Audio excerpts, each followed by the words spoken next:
is up, my fellow slot car nerds? This is Michael coming to you from Big Oak Raceway. And tonight, just doing a little testing. Got some guys coming over tomorrow to do a little racing. I think we're gonna.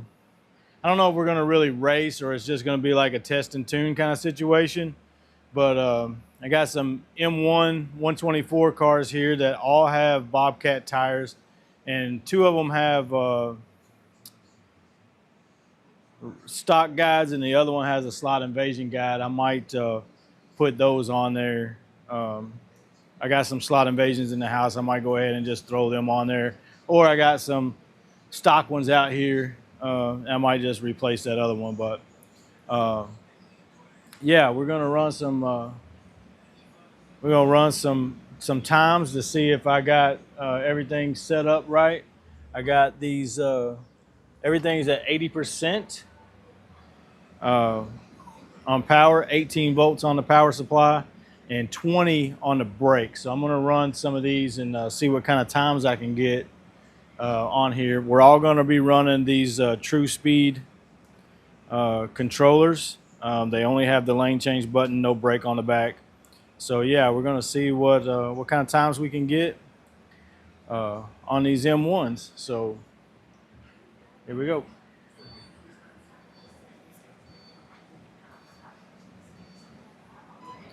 So I'm just gonna run them. I got them all set up for different controllers to see what, get these things warmed up. So after I'm gonna run this one for a little bit, see what kind of times I can push. And then I'll go around to controller 2, which is opposite side of me. And then run some laps on it and see what kind of times I can get. And then I'll go to number 3, which is to the left of where number 2 is at, on the other side there by the motorcycle. So I'm hoping that I think that I got this set up to start changing 2 different camera angles. I got it set for 3 minutes for each, and then I got a Smart Race set up where it's going to show for like 2 seconds, just so you can see the highlights of the race. And yeah, we'll see what's going on with this. And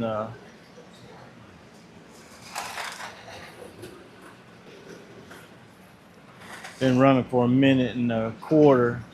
3 minutes might be a little bit too long, I think, but of course, I don't know, you can't see the Smart Race, but my fastest time, there's no magnets in these cars, but of course the fastest time that is on this track. So this is the test track, no magnet, and it has 124s right now on it. I haven't done too much on the 132s, but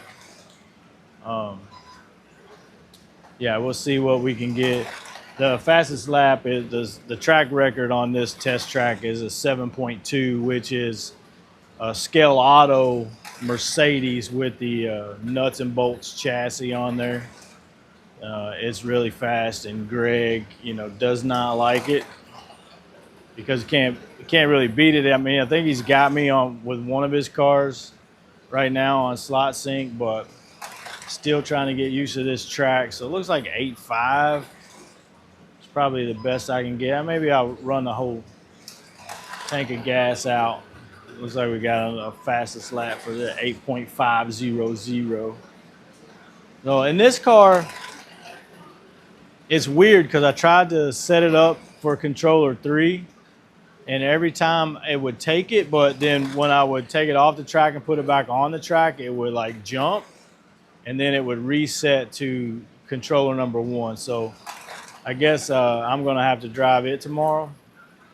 20% might be a little bit heavy on the brakes for these things. Like I said, on 2 of them, I think this one and the next one that's gonna run, I just put the Bobcats on tonight. So yeah, it did change. The camera angle did change. So we'll see. We got 12% left. We're running out of gas, and then we'll pull it into the pits. and then move around there to the other side and see about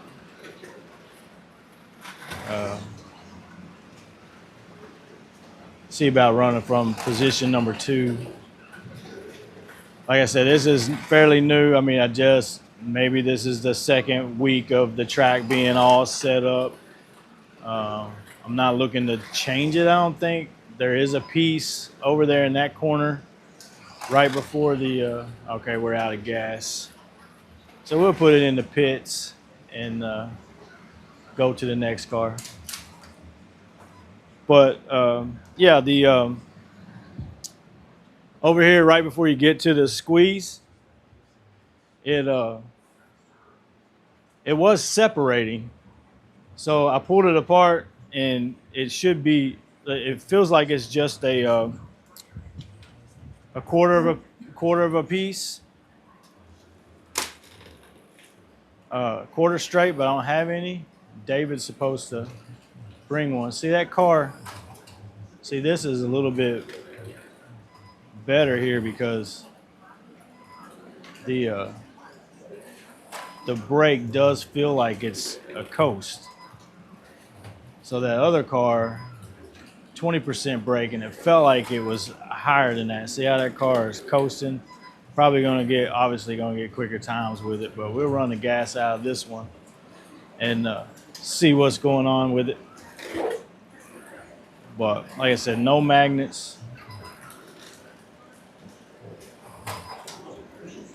The orange boxes that you see around the track, I don't know if too many people know, but Pete is developing a command center and driver station that connects to Smart Race via Bluetooth. And it works really well. So I got the command center is the long box over there. I don't know how well, you can see that throughout the switching and whatnot. And then the other box, the smaller boxes, are the driver stations. The driver stations have call buttons on them. This is a nice car right here. Driver station's got call buttons on them. It shows you your last lap, your best lap, what position you're in, shows how many laps you've run, and it shows the gap between you and the leader. But of course that doesn't hold. If you're in the lead, that stays on there, says you're in the lead because you're number 1. But hopefully that's where I'll stay all day tomorrow. But I don't know, I might we'll see what happens with that. But this car is nice. I guess I am now an M1 collector because this car came from Pete, I think, or Maurice. I can't remember which one. So they're buying cars. Some dudes buy cars and then they get them. They put them on the track one time, and then they decide they don't like them, so they give up on them, right? Or they don't give up on them, but they sell them to somebody else that's a bigger slot car addict than they are. And they ended up down here in Kentucky. And yeah, I think this one I bought from Maurice, MB Auto Detail. If you ain't seen his channel, go check it out. And I think the Castrol one, the one I'm getting ready to run, as soon as I run out of gas here, this car zips. I might have to change that chip out of that other one, but we'll see if I can do some adjusting or whatever.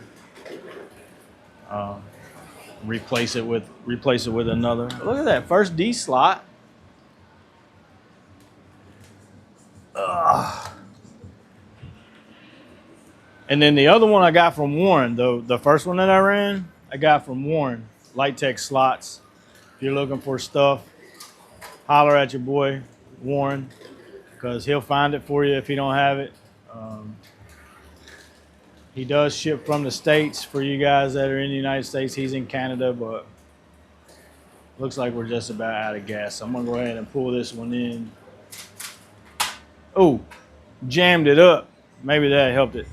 So I pulled that one out. Looks like that did take first place. So that was a faster lap than the other ones, I think. I don't know. It looked like he popped up there. So we'll drive this Castro car. Oh, that's loud. I might need some oil.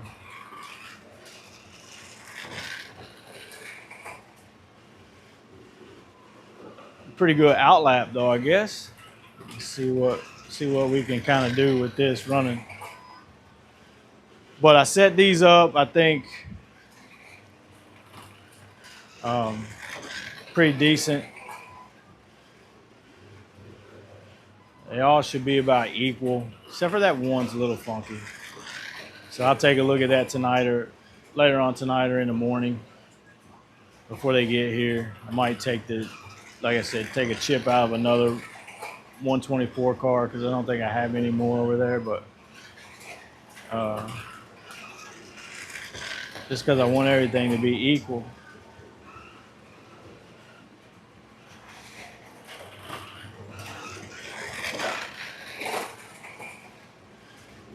Man, this one needs some oil.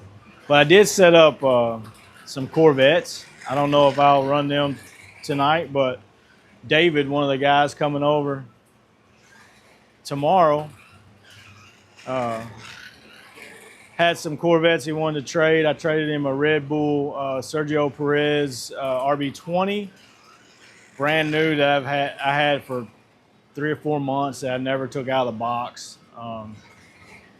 So I traded that and a GT race car, black one, 132 digital. And he felt kind of bad. He thought he was getting a raw end, so he let me pick a third car. So we traded 3 for 2.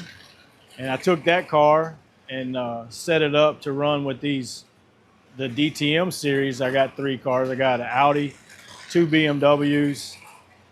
To run a DTM series. They got rear end kits, but they're running stock, everything else, stock pinion. So 2 of them got slot invasion rear end kit, and the other one has a.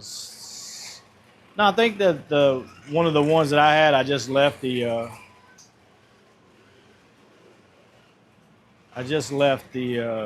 Stock.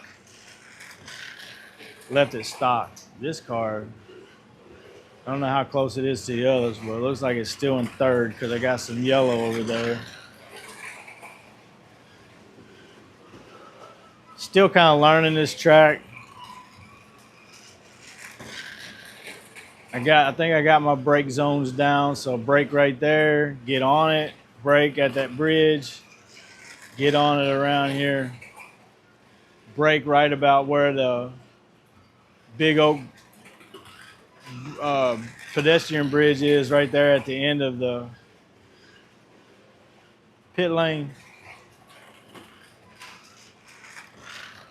So still got to figure out the braking zones. Maurice came over last Thursday and we raced here a little bit, and we ended up going over to the commercial track that I sometimes race at on Tuesday night, and they were racing NAS trucks, which we didn't get there in time for that, but the modifieds they ran after that. We got there, he got on a track, we borrowed a couple cars, and we got on the track a little bit. He didn't want to race, but he did shoot some video. I think it's going to be pretty good. He's still editing, trying to get all that together, but he was a little bit intimidated by the Blue King. Look like I'm out of gas. I didn't see that. The car didn't even slow down now. So we'll come over and take a look at everything, but appreciate you guys for watching and listening, and like, comment, subscribe. Let me know if you like these angles on the track. This angle right here looks like it might be a little bit crooked. I might have to fix that tripod down there. All right, guys. I appreciate you watching, and we'll catch you on the next one. And get your race on. Peace.